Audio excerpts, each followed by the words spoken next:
আসসালামু আলাইকুম বন্ধুরা, কেমন আছেন সবাই? আশা করি খুব ভালো। বন্ধুরা, আবারও চমৎকার একটি ট্রাভেল ব্লগ নিয়ে চলে আসলাম। আজকে আমরা ভ্রমণ করব ঢাকা থেকে কক্সবাজার। ঢাকা থেকে কক্সবাজারের দূরত্ব প্রায় 400 কিলোমিটার।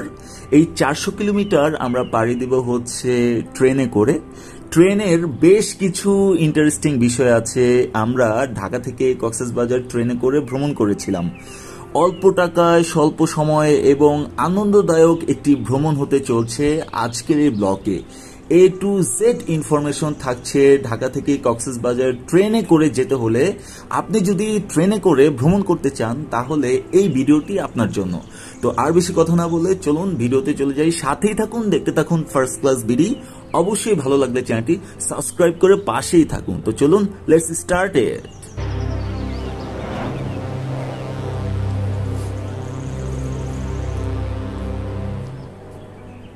তো বন্ধুরা, আমরা কমলাপুর স্টেশনে আছি।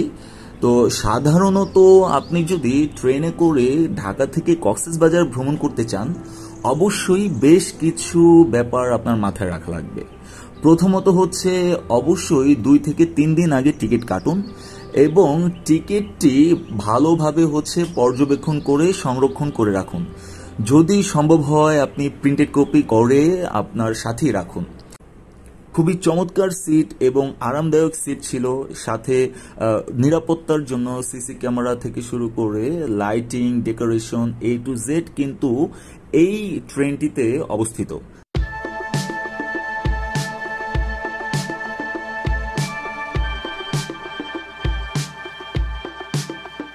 আপনারা দেখতেই পাচ্ছেন এটি একটি ডাবল কেবিন এবং পুরোটাই হচ্ছে শীতাতপ নিয়ন্ত্রিত এই কেবিনগুলো। তো বিভিন্ন ভাবে হচ্ছে কেবিনের ক্যাটাগরি আছে। আপনারা যখন টিকিট কাটবেন তখন আপনারা ক্যাটাগরিগুলো দেখে হচ্ছে টিকিট কাটতে পারবেন। এটি হচ্ছে আরেকটা টাইপের হচ্ছে কেবিন, আপনারা দেখতেই পাচ্ছেন। তো এই কেবিনটিও কিন্তু বেশ সুন্দর এবং লাক্সারিয়াস একটি কেবিন বলা যায়। তো ঢাকা থেকে আপনারা যদি 4 থেকে 5 জন হয়ে থাকেন, সেক্ষেত্রে আমি সাজেস্ট করব অবশ্যই আপনারা এই কেবিনগুলোতে ভ্রমণ করুন।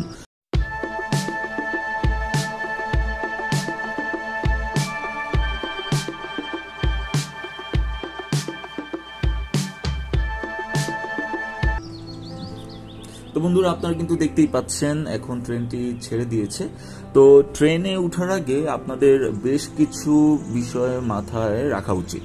প্রথমত, খাবার পানি, খাবার স্লাইন, রুটি, বিস্কিটস, কলা, কেক নিয়ে নিন। কারণ সম্ভবতই ট্রেনের ভিতরের যে খাবার তুলনামূলকভাবে একটু বেশি দাম রাখা হয়েছে বলে আমার মনে হয়েছে। এবং ট্রেনের খাবারগুলো যদি আপনি অ্যাভয়েড করতে চান, সেক্ষেত্রে ট্রেনে ওঠার আগেই কিন্তু আপনাকে পর্যাপ্ত খাবার, পানি এবং বিভিন্ন স্ন্যাক কিন্তু আপনি নিয়ে নিতে পারেন আপনার সাথে।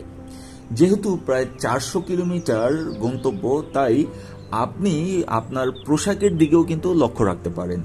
সুতির পোশাক পরুন এবং চেষ্টা করুন হচ্ছে হালকা সুতি পোশাক পরার জন্য। টিকিটটি সম্ভবত প্রিন্টেড কপি নিয়ে নিন আপনার সাথে। এটি অবশ্যই গুরুত্বপূর্ণ একটি ব্যাপার, যেহেতু টিকিট চেকার যিনি আসেন তিনি কিন্তু টিকিট চেক করেন। যদি সম্ভব হয় আপনার মোবাইলের স্ক্রিনশট অথবা একটি প্রিন্টেড কপি আপনার সাথে রাখুন। মোবাইল ফোন, ল্যাপটপ, ক্যামেরা এগুলো অবশ্যই আপনি সেফ রাখতে হবে। যেহেতু অপরিচিত লোকজনের আনাগোনা অবশ্যই হরহামেশাই হয়ে থাকে ট্রেনের ভিতর, তাই আপনার নিজ দায়িত্বে কিন্তু আপনার ফোনটি, ল্যাপটপ এবং ক্যামেরা কিন্তু আপনার নিজ দায়িত্বে রাখতে হবে।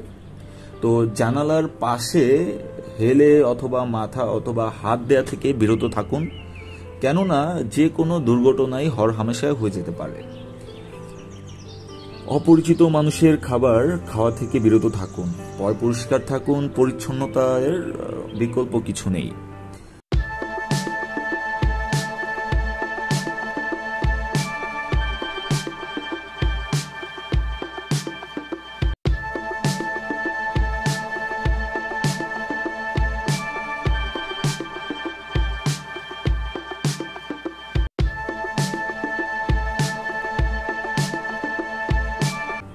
তো বন্ধুরা, দেখতে দেখতে কিন্তু আমরা চিটাগাংয়ের দিকে চলে এসেছি। তো চিটাগাং বেশ কিছুক্ষণ এখানে আমাদের ওয়েট করা হয়েছে, প্রায় 20 মিনিটের মতো আমাদের ট্রেন এখানে স্টে করেছে এবং যাত্রী নামানো উঠানোর কাজে ব্যস্ত ছিল। আপনারা দেখতেছেন এটি হচ্ছে কর্ণফুলী সেতু। তো এই সেতু পার হয়ে কিন্তু আমরা কক্সবাজারের যেই পথ রেল লাইন সেটি ধরে কিন্তু আমরা আগাবো। তো আপনারা কিন্তু দেখতেই পাচ্ছেন আমরা কর্ণফুলী নদী কিন্তু পার হচ্ছি। বিশাল এই নদী, খুবই চমৎকার একটি এনভায়রনমেন্ট ছিল, ওয়েদার ছিল, খুবই চমৎকার একটি ভ্রমণ বলা যায় এটি। তো আপনারা দেখতেই পাচ্ছেন আমরা এখন চকরিয়া আছি। তো আমরা কিন্তু এখন চকরিয়াতে আছি, এটি কক্সবাজারের একটি উপজেলা বলা যায়। তো আপনারা দেখতেই পাচ্ছেন গ্রামের যেই এনভায়রনমেন্ট খুবই অসাধারণ, অতুলনীয় এবং সবুজ শ্যামল আমাদের এই দেশে।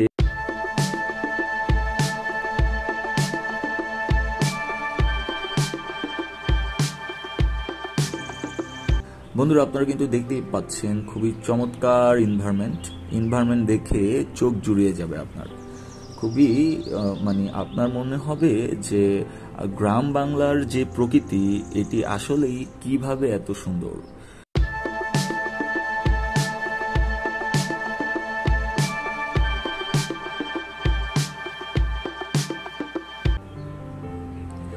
চারপাশের পরিবেশ দেখে আপনি হারিয়ে যেতে থাকবেন।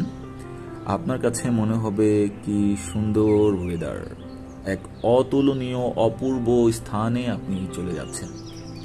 খুবই চমৎকার এনভায়রনমেন্ট এবং আমরা কিন্তু খুবই কাছাকাছি আছি, কক্সবাজারের প্রায় কাছাকাছি চলে এসেছি। এই বিশাল সবুজ শ্যামল মাঠ যেন চোখ জুড়িয়ে যায়। তো বন্ধুরা আপনারা দেখতেছেন আমরা ঢাকা থেকে কক্সবাজার ট্রেনে করে এসেছিলাম।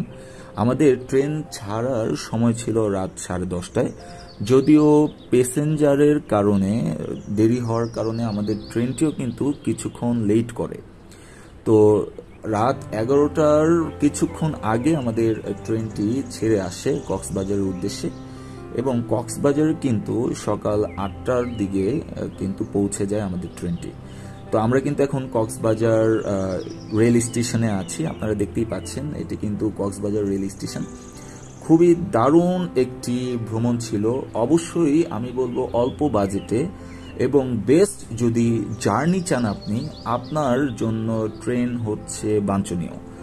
অবশ্যই ট্রেনের এনভায়রনমেন্ট এবং যেহেতু চলাচল করার একটি খুব সুন্দর একটি পরিবেশ আছে ভিতরে এবং শীতাতপ নিয়ন্ত্রিত কেবিন থেকে শুরু করে তাদের গুছানো এনভায়রনমেন্ট, ভিতরের এনভায়রনমেন্ট, ট্রেনের সিট থেকে শুরু করে প্রত্যেকটা জিনিসই যেন খুবই চমৎকারভাবে গুছিয়েছে বাংলাদেশ রেলওয়ে। আমরা এখন পর্বটি প্রায় শেষ পর্যায়ে আছি। তো যিনি ট্রেন চালক ওনার কাছ থেকে আমরা বিদায় নিয়ে কিন্তু আমরা এখন সমুদ্র সৈকতে চলে আসছি। তো বন্ধুরা আজকের ব্লগটি এই পর্যন্তই। আপনারা ভালো থাকুন, সুস্থ থাকুন, অবশ্যই দেখে শুনে বুঝে টিকিট কাটুন। ভালো থাকবেন।